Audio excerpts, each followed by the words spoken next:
So, good day everyone. I am Narhamin K. Palsana and I am going to present my topic. So, my topic is all about multi-perspectivity. So, what is multi-perspectivity? With several possibilities of interpreting the past, another important concept aside from interpretation is multi-perspectivity.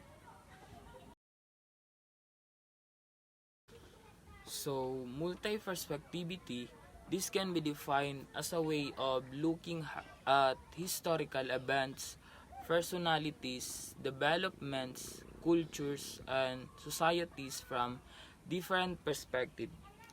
So, multi-perspectivity ay isang paraan upang alamin kung ano ang nangyari o naganap sa mga sinaunang tao, kung paano sila makipag-ugnayan, kung ano ang kanilang personalidad, kung paano sila makipagkapwa-tao sa kanilang kapwa-tao, and kung paano nila na-develop ang isang lungsod, kung paano nila ito naipagmalaki, at kung ano ang kanilang mga batayan sa kultura, and kung paano nila napaunlad ang isang lungsod.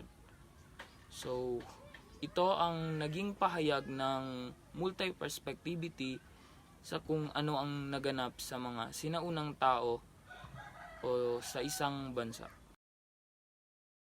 Multiple historical narrative provide space to inquire and investigate.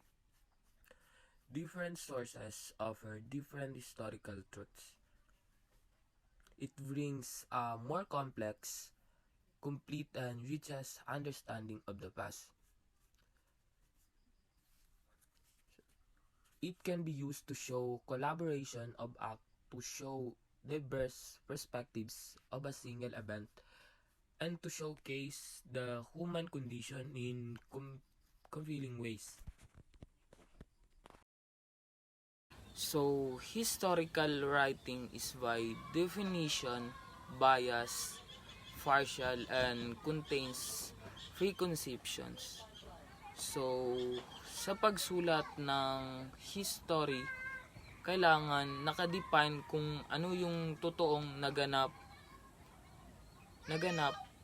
sa isang pangyayari.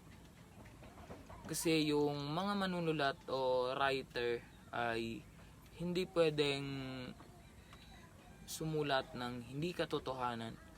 So, it seems it's essential in terms of facts and sources na pinagkukunan. Kailangan malaman ang information na pinagkukunan. So, bias. Kailangan makatotohanan yung mga pinagkukunan na information, at kailangan alam kung saan ito nanggaling na sources. So, the historian decide on what sources to use, what interpretation to make more apparent, depending on what his and it is. So, dito na involve yung tinatawag na multi-perspectivity. Kasi ang mananalaysay, kailangan nila tuklasin, pag-aralan yung history ng kanilang ginagawa. Kasi yung mga mananalaysay, hindi sila pwedeng basta-basta na lang sumulat ng kung ano-ano or gawa-gawa. Kailangan muna nila tuklasin, pag-aralan ang pinagmulan ng sources or information. So, kailangan nila tuklasin ng mabuti dahil yung mananalaysay at the end, para alam nila yung interpretation or conclusion ng kanilang ginawa to obtain the history kung ano ang nangyari, bakit ganito, ganyan. So yun ang pagpapahayag ng multi-perspectivity dito. So historian may misinterpret evidence attending to those that suggest that a certain event happened, and then ignore the rest that goes against the evidence. So yun, if ang mananalaysay kulang sa multi-perspectivity aspect, nagkukulang sila sa mga sources or information, so nagiging unbalanced or nagiging unbiased, or may misinterpret evidence. Nagkukulang sila sa makatotohanang evidence kasi nga kulang sila sa multi-perspectivity aspect.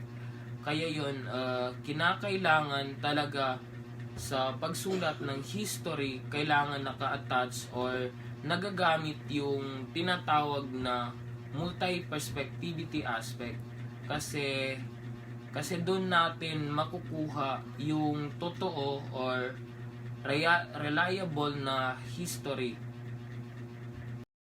So historian may omit significant fact about their subject which make interpretation unbalanced.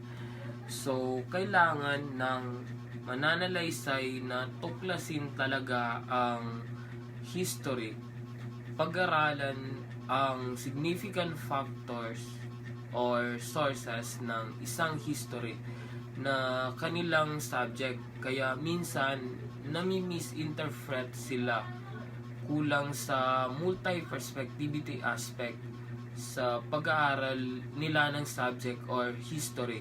Kaya yun ang rason kaya nagkukulang ng evidence, nagkakaroon ng factors sa kanilang subject kasi kulang sila sa multi-perspectivity aspect. So with multi-perspectivity is an approach of history.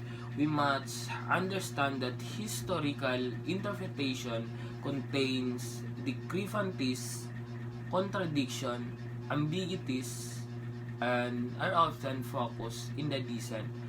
So yun, sa paggawa ng history or yung subject, andyan yung factors like discrepancies o pagkakaroon ng magkakaiba-ibang suggestions or ideas or thoughts ng ibang tao. So kailangan mo yun i-address by using multi-perspectivity aspect.